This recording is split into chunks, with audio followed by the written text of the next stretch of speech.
Our next speaker is Jens Wieting, who's the Senior Forest and Climate Campaigner with the Sierra Club of British Columbia. Jens.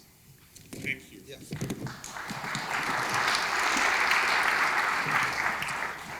Thank you, Guy, and thanks for inviting me. Thanks to all of you.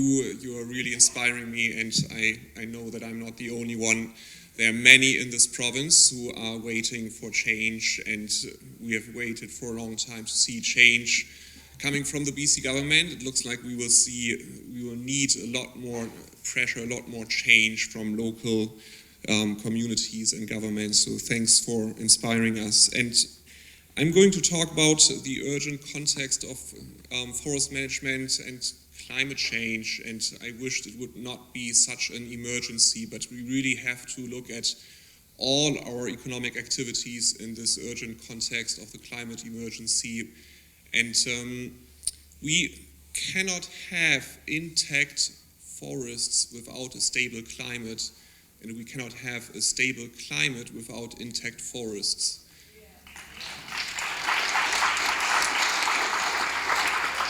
So both looking at climate, looking at forests, there are dangerous limits. We have to respect these thresholds, these limits. If we don't respect nature's limits, we lose the web of life that depends on intact forests. And in the case of climate change, if we continue on this current path, we will end up beyond dangerous limits for our life-supporting systems. Before I talk a little bit more about the urgent context of climate change, a reminder that the majority of the species globally depend on intact forests, and hundreds of millions of people globally depend on intact forests for their livelihood.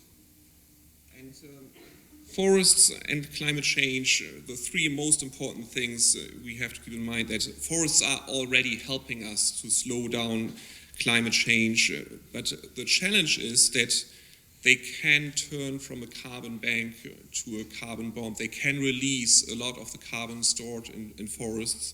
Currently about 34 years worth of annual carbon emissions globally are stored in forests. If we lose our forest, if we lose the health of the forest, we will see a lot more carbon in the atmosphere. We have to prevent that, and that means that any global plan to stabilize the climate at this point in time will require action to protect more forests and restore forests.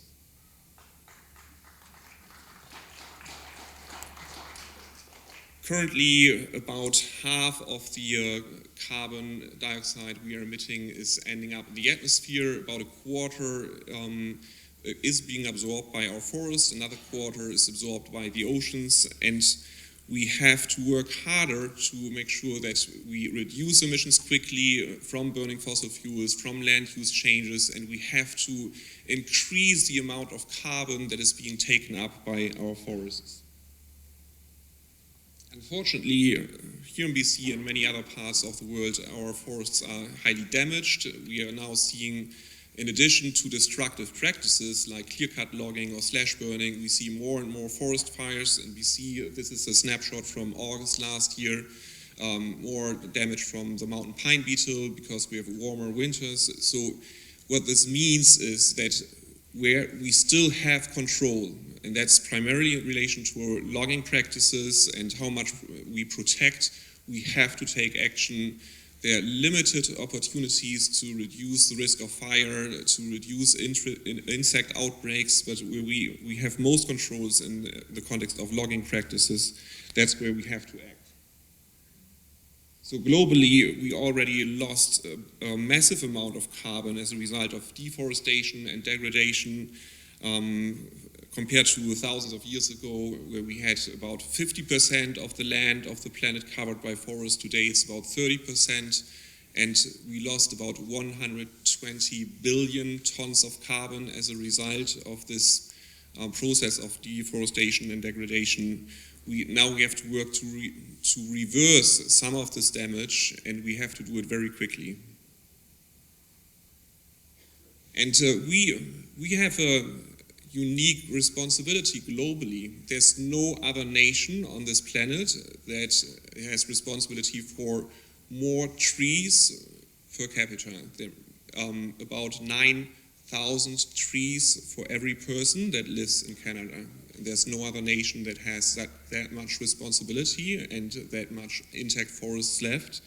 And we have also some of the most carbon-rich forests on the entire planet. So whether it's maps that show the amount of carbon stored per hectare, or maps that show where the tallest trees grow, it's always the Pacific Northwest and the southern portion of BC where we see the highest values.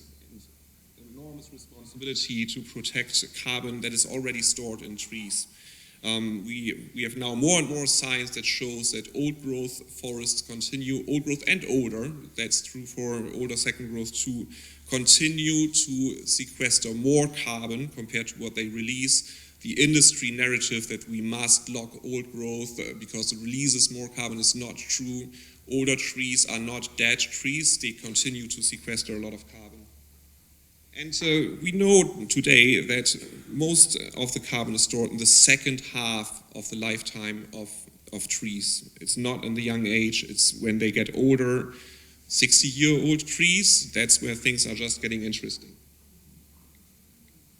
Quick reminder that we have lost the majority of the old growth in the southern half of the coast. Now we need solutions to protect those ecosystems that are highly endangered and restore some of the older second growth to maintain the web of life as we know it. And we still have intact landscapes that can allow species to come back, to allow connectivity from the Great Bear Rainforest to Vancouver Island. What we cannot allow is clear-cut logging in 2019, knowing that we have a climate emergency. When we hear from the scientists that we have 11 years to reduce emissions massively, that must include the massive emissions from BC's forests that are going up. They're not being counted, but we need a plan and we need quickly to reduce these emissions.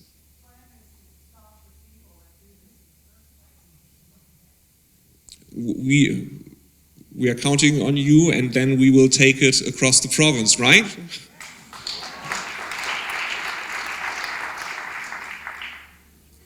So the NDP promised during their election campaign that they will take action, use the evidence-based scientific approach, the ecosystem-based management of the Great Bear Rainforest as a model. We have not yet seen this change, and we will need this local solution and amplify it to force the change that we need across the province. So I want to end with this one. Climate action could happen faster than we think. This is a photo from 1989 when Erich Honecker, the last head of government in East Germany, said that the wall will stand in 50 and even 100 years. It took 6 weeks and it was gone. And with this, I hope that we will see lasting change in your community and across the province. And I want to congratulate again with this step, hitting the pause button. You now have the opportunity to make decisions based on science and find the right balance to achieve ecological integrity, community well-being, improve forest management in a way that allows to reduce emissions and wood products at the same time, and respecting indigenous rights on the unceded lands of the Cowichan tribes. Thank you. Thank you, Jens. Thank you.